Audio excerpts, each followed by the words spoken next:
l'invité de la matinale. KTO Radio. L'instant politique est unique dans la Cinquième République. L'enjeu crucial à 2 jours du second tour des élections législatives.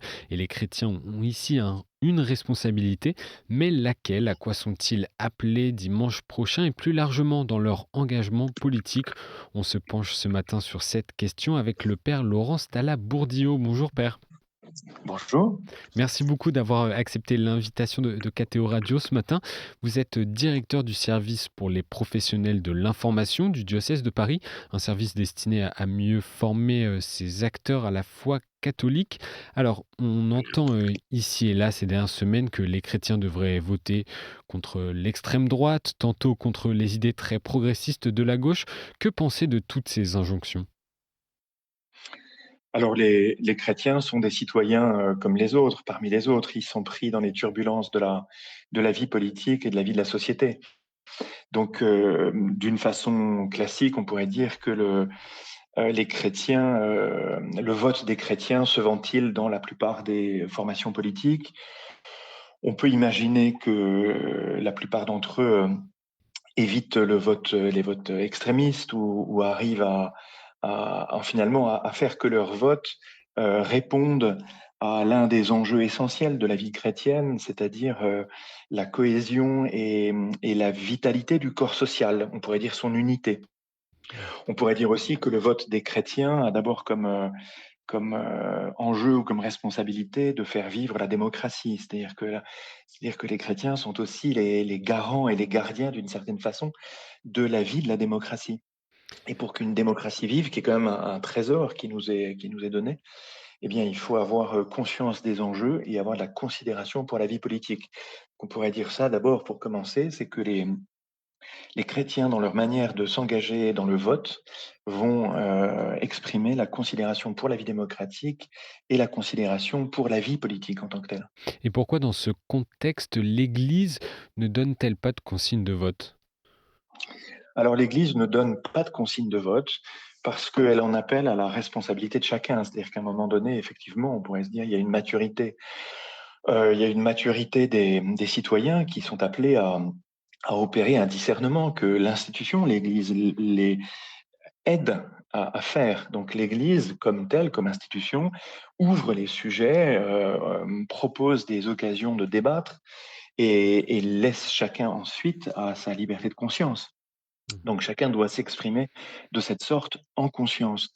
Alors ça, c'est quand même aussi on pourrait vraiment dire que c'est aussi une des clés de la vie démocratique. C'est-à-dire que la démocratie offre une liberté de vote aux citoyens, mais cette liberté de vote suppose aussi un travail quant à la formation des consciences. On peut avoir la liberté de vote, chacun, enfin, le droit de vote, mais si cette liberté de voter n'est pas nourrie par ailleurs par un engagement dans la prise de conscience des enjeux, et ça veut dire un travail de chacun. Alors effectivement, on pourrait dire: «Bon, bah, puisque tu connais pas les sujets, je vais te dire pour qui il faut que tu votes». Non, non, on invite au contraire, les chrétiens sont invités à se former eux-mêmes en conscience pour pouvoir décider de voter en conscience. On parle ici d'un engagement des chrétiens, un engagement politique, mais qu'est-ce que cet engagement politique? C'est intéressant de le préciser car le mot politique peut avoir un effet repoussoir pour certains. Alors tout à fait, je trouve que c'est très juste, c'est-à-dire que la vie politique en tant que telle aujourd'hui est très dégradée. Nous voyons une expression de la vie politique, et particulièrement dans un entre-deux-tours où on pourrait dire que les logiques d'appareil, dominent sur les sujets de fond à proprement parler.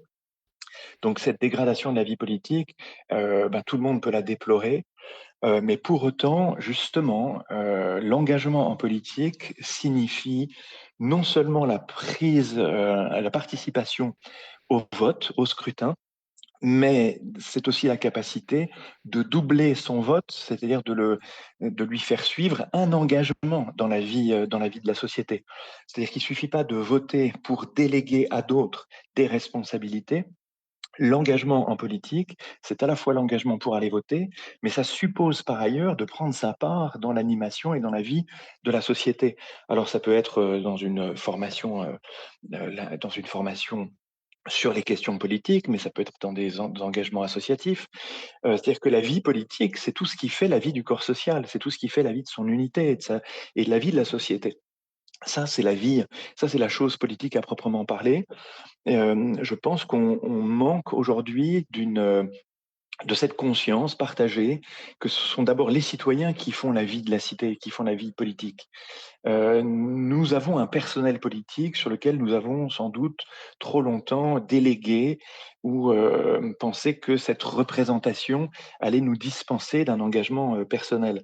En fait, c'est pas le cas et je pense qu'il faudrait que enfin le retour à une vie politique saine suppose un engagement, cohérent dans la société. Alors ça peut être encore une fois, hein, dans les associations, dans des partis, dans des syndicats, dans tout ce qu'on appelle les corps intermédiaires, qui font aussi partie de la vie politique. Et vous avez parlé des débats de fond. Il y a aujourd'hui une réelle difficulté à voir sur le long terme. Le débat politique n'aborde aucune question de fond. On a pu peut-être le remarquer, en tout cas les auditeurs qui s'intéressent un peu à la politique. Quel regard vous portez sur l'exercice de cette responsabilité politique aujourd'hui? Alors, le regard, c'est d'abord, une grande considération. Je crois que la première des choses, on peut être Mmh. déçu par des comportements d'élus, néanmoins, il faut reconnaître que, il y a une grande dignité et l'Église catholique a souvent dit que l'engagement en politique était des plus hauts, une plus haute expression de la charité. Prendre de son temps et donner de son temps pour, venir au service de ses concitoyens et venir, participer à l'administration de la chose publique est quelque chose d'extrêmement important. Donc, premièrement, il faut de la considération pour la vie politique, elle-même. Ensuite, effectivement, l'un des enjeux majeurs, c'est de pouvoir regarder à long terme. Donc ça, c'est un immense défi, effectivement, puisque, la plupart du temps, puisqu'on va, briguer des suffrages, en général, c'est sur le fond de promesses qui sont faites à des électeurs. Et ces attentes sont souvent à beaucoup plus court terme. Donc, la grande dignité du politique, c'est de voir sur le temps long, bien sûr. Ça ne préjuge pas, hélas, de victoires, immédiates. Mais si ce ne sont pas des victoires, c'est au moins travailler la conscience politique du corps social pour qu'il soit capable, ce corps social, de s'emparer des sujets. Alors on pourra être, plein de gratitude à l'égard de responsables politiques qui, même s'ils n'ont pas été réélus, ont pu travailler des sujets et les poser dans la société. C'est aussi ça la responsabilité des politiques, de jouer comme des aujourd'hui on parle de lanceurs d'alerte, mais ce sont des candidats qui vont s'engager sur des sujets, qui vont, tantôt, ben, faire la une et puis ensuite passer un petit peu derrière d'autres préoccupations. Mais on peut dire que, la responsabilité des chrétiens en politique, c'est aussi de ne pas tomber dans le piège, on pourrait dire, de l'immédiateté et du court terme. Mais c'est aussi de savoir prendre des engagements sur des sujets qui nous emmènent sur des horizons beaucoup plus lointains. Et on observe ces dernières années du côté des chrétiens qui ne sont pas forcément politiques, mais peut-être politisés. On observe ces dernières années des mouvements, chrétiens investir justement ce champ politique à droite comme à gauche. On peut citer la Manif pour tous, les collectifs, Anastasis ou Lutte et Contemplation. Ces divergences d'engagement peuvent-elles aussi être source de tensions?